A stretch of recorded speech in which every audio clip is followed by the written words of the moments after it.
Hello friends, and welcome to Escaping the Mouse with your host, me, Breck Rowell. Alright, I know in my last video on the computer I said that was going to be my last video on the computer. Well, I got one more thing I got to do with it, and it's something that's kind of become apparent in the past week or two or three, and I got to deal with it right now to protect my investment. The problem we run into here is in this part of Waco, the power can be a little bit unstable, and you get little blackouts and little brownouts and little glitches in the power line all the time. A lot of times, especially when we have an electrical storm and you get, a lightning strike on a wire or something like that, the power will glitch, and that's caused problems with the computer. It's locked it up a few times, and I want to take some precautions today to make sure that doesn't happen anymore.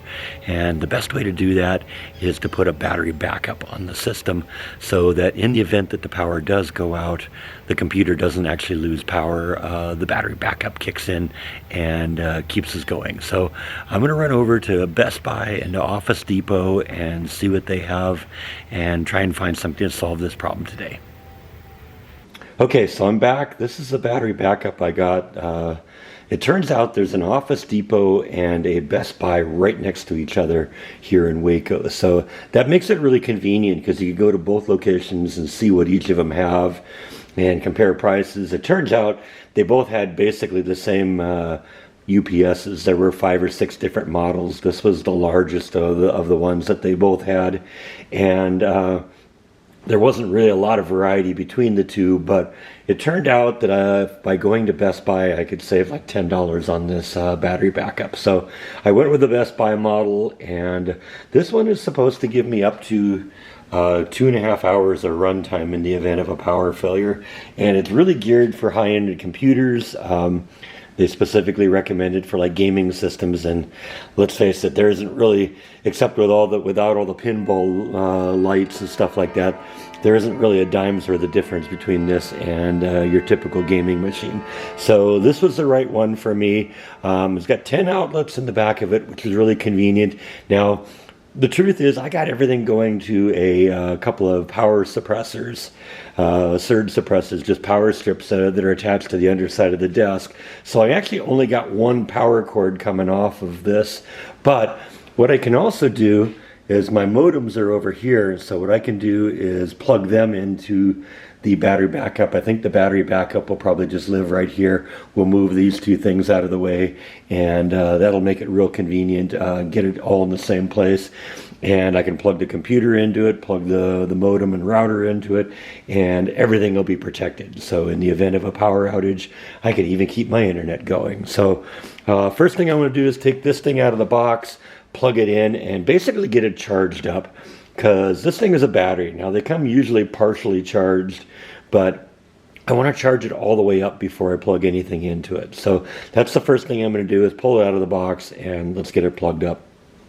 Alright, so this is the UPS out of the box. It came with a little test program where they demonstrated that they performed all the QC steps necessary on it. And I also noticed that there's this little yellow sticker on it. Apparently when they manufacture these things, they don't connect the battery to the UPS itself. So before you use it the first time, you got to open up the cover and connect up the battery. It makes sense. I didn't really think about it at the time, but it does make sense when you have kind of a high voltage battery connected to an electrical system. You probably don't want to have it actually hooked up until you get to the end location, because if you get some sort of damage to this thing and the power is hooked up, it could start a fire, because this is a pretty healthy battery that's in this thing. So we're going to tip this thing on its side, open it up, and connect the battery, and then we'll be ready to charge it. Okay, so that's the battery right there, and this is the plug here that was disconnected. So basically I just lifted the battery out a little bit, put the plug back in there, and now it's all hooked up. Now we're going to put the cover back on and power this thing up. Alright, so we got the battery back in, got the side panel on, and I brought it over here just to where there's a nice electrical outlet on the wall. We're going to plug this thing in and let it start charging. And there's the boot up process. It came up. It actually looks like it's almost 100%. So we're going to let that run for a little bit. Just make sure we are actually 100%, and then we'll go hook this up to the machine.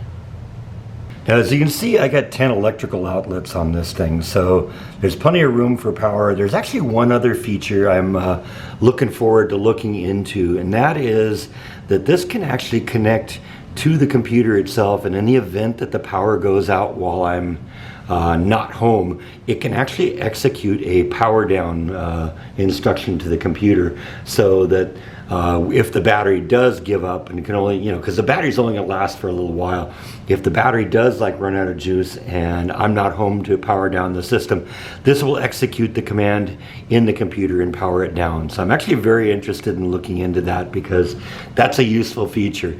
This thing will be great if I needed to keep the computer running a little bit in the event of a little power glitch, but like I said, the battery is only going to last so long, and so that extra feature is kind of a cool one. So we're definitely going to look into that while this thing's charging. And another cool thing about this device is it actually has a couple of USB ports on the front of it. So in the event that there is a long-term power outage, I'll be able to charge my devices off this thing, and this should provide the ability to do that for a very long time in the event that there's an extended power outage. And we have had that. We've had power outages where the power has been out for like 2-3 days here. So this will be a nice backup for that also. Okay, I've given this thing plenty of time to charge. Now is the time to actually hook it into the system. So first thing I got to do is power down the beast. So I had to do a little bit of research on this next part, because remember how I told you that the UPS will attach to the computer, and if the power goes out, it will power down the computer? Well, actually it does a little bit more than that. It will actually save any open applications and then power down the computer. Then when the power comes back, it'll turn the computer back on again. So that's definitely something that's going to be pretty cool. And it's all done through this cable. It's got little funky, almost a network type connector on this end, and then just a USB plug on this. So I guess what I got to do is connect that to the UPS over there, and then power it up and install the what they call PowerShoot software, which I can download from the website. So let's power this bad boy up. Alright, I've hooked up the cable from the UPS to the computer. We're going to start the boot process now. And that's going to start by turning on the UPS. Let it get up to boot here. And then when that's complete, then we'll begin the process here. Okay.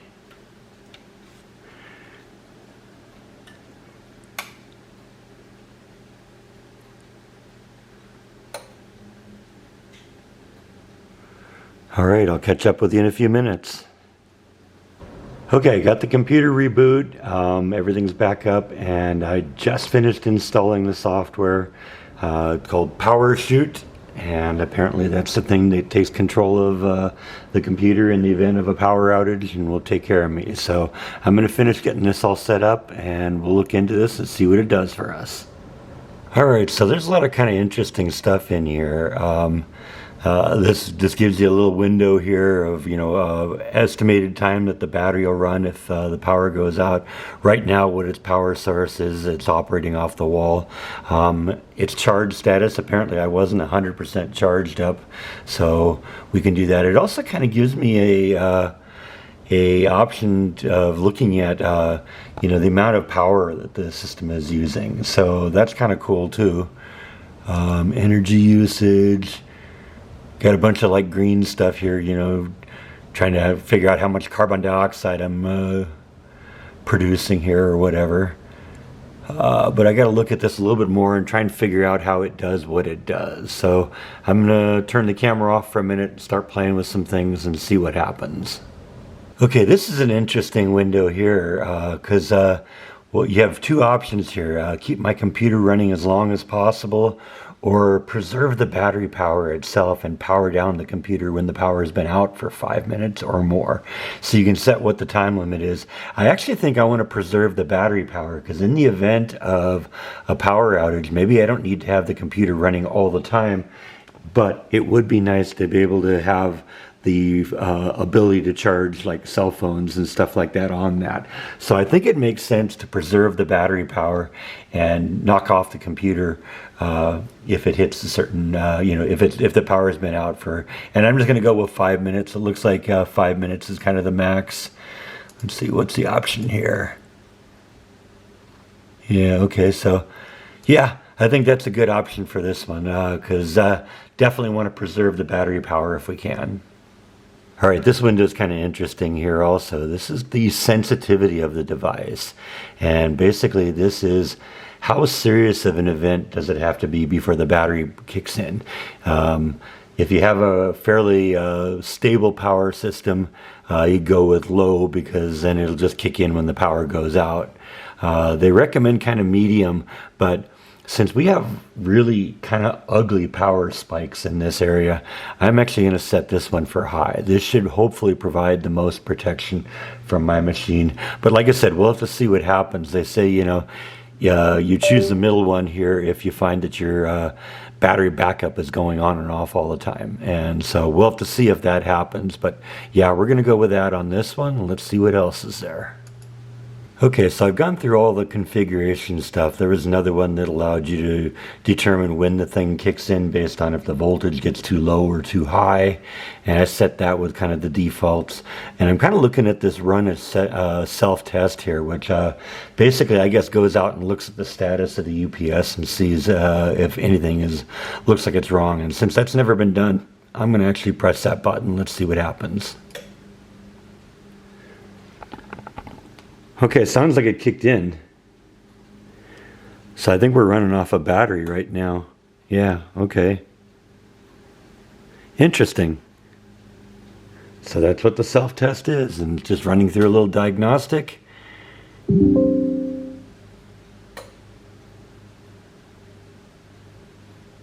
All right, says it passed, so there we go. So the next thing I really need to do now is just kind of push everything back into place and get it looking neat again. So I'm going to do that and I'll catch up with you in a couple minutes. All right, so I think that pretty much concludes this project. I'm really glad I did this. This is, I spent a lot of money on this computer, and it's frustrating when I come home from work or get up in the morning one morning and find out the computer's rebooted by itself overnight because of some sort of a power glitch. And it's not good for the computer. You don't want that to happen. Basically, you want the computer, if it's going to shut down, you want it to shut down on its terms so that all the temp files are resolved, everything's closed out, everything's shut down properly in the proper order. When you have a power interruption that kills the computer and doesn't allow it to do that, you damage stuff because you end up having, temp files, or if it's writing something, you end up with a corrupted file, so anything you can do that, to protect that, is a good thing. And I feel very comfortable with this device. This is APC is a good company. I've heard of them, worked with their stuff before, and this should last me and take good care of my computer for hopefully many years to come, because like I said, I got probably 10 or 12 years out of the last one, and hopefully since the weak unit on computers generally is moving pieces, and one of the moving pieces is the hard drive, and there are no moving pieces on the hard drive on this one. Hopefully we can keep this going for many years to come, and our UPS will hopefully help us accomplish that goal. So anyway, I think that's all that I have for today. Thank you as always for watching, and I'll see you next time on Escaping the Mouse. Good night.